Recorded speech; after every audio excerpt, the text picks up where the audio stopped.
thank you for taking a moment to connect. So I'm a startup, and I found out about Longmont Startup Week and the very rich entrepreneur environment here. Why are you coming to Longmont? Although folks want to talk about Silicon Valley, they want to talk about what's going on in Boston and New York, and there's certainly a place for that. For the rest of the country, and where you see those true innovations that are coming through, it's from small and new businesses in many places that don't have one of those zip codes. So there's something that's truly exciting to watch entrepreneurship flourish. So how do you build an entrepreneurial community? It takes time, but how do you do that in a place that isn't the valley? How do you do that off the major metropolitan path? And that's hopefully the message to be able to share. I actually feel a lot more possibility here in Longmont. There's a real desire to support, as opposed to if you're not this high, you can't get in. That there's a huge focus just on VC-backed high-growth companies, and forgetting the fact that most jobs in America are not created down that pathway or that form. We sometimes forget that that's the conversation that we should be happening. How do you create a sustainable business model? You'll have companies out in Silicon Valley where you say, well, what's your revenue model? And so don't worry about that. We'll figure that out later. Well, that's not the reality that most business owners know.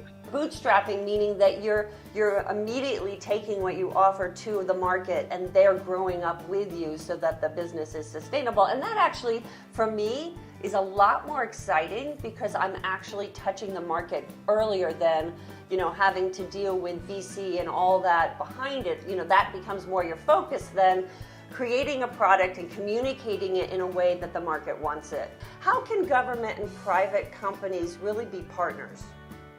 Well, government can be an enabler. Looking at it of, all right, how can we help enable those startup leaders or those entrepreneurial-backed thinkers, and how can we empower them to do more for our community? Do you think governments are still really only looking after their own, sustainability, or how do they have even the bandwidth to help foster entrepreneurs? I would think if they did, they would be better as a government, but what do you think about that? What you are finding is a breath of fresh air, that you are seeing more turnover inside government. Whether you agree with it or not, you're seeing certain cuts to local municipalities across the board, just as tax bases are just changing and evolving, and assistance from state and federal government is becoming less and less. So because of that, you are looking at the same way private industry has had to disrupt itself, to look for innovation, to look for ways of changing their model. You're seeing governments doing the same thing.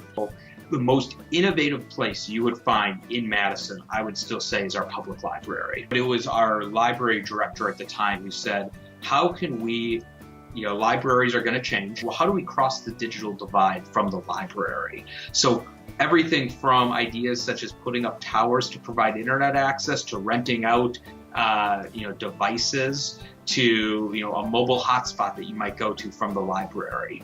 They put a maker space inside our library. That's brilliant. That's the kind of government thinking and innovation that really matters, that really will make a difference. So how can communities really leverage their assets?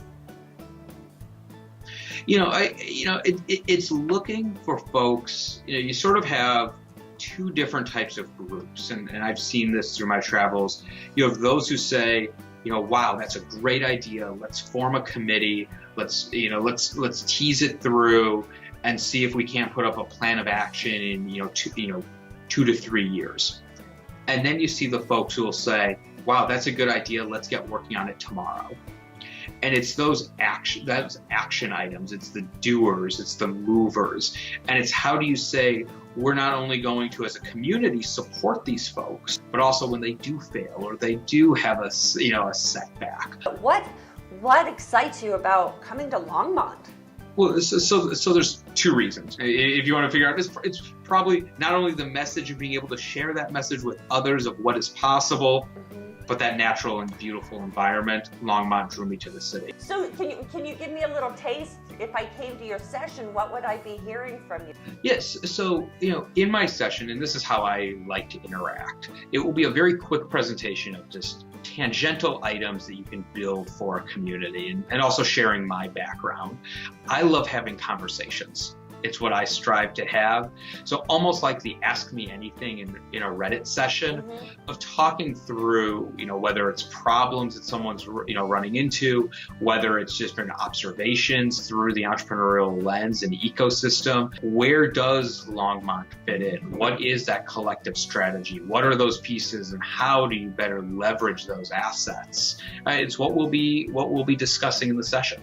I have a final question for you. Any advice for somebody like me who just moved to a smaller town that has big dreams for their business, national dreams for their business? I would say be bold. I truly think it's about dreaming big. It's about having bold ideas and just learning about your community, because you would find that many folks around you want you to also have success. I think you bring a wonderful perspective, and I can't wait to see your session. I'm looking forward and looking to get to know the people of Longmont, so I'm excited for it. Well, nice to meet you. I'm officially the first one, and I'll or the second one after meeting Jessica, and I'll see you at the end of July.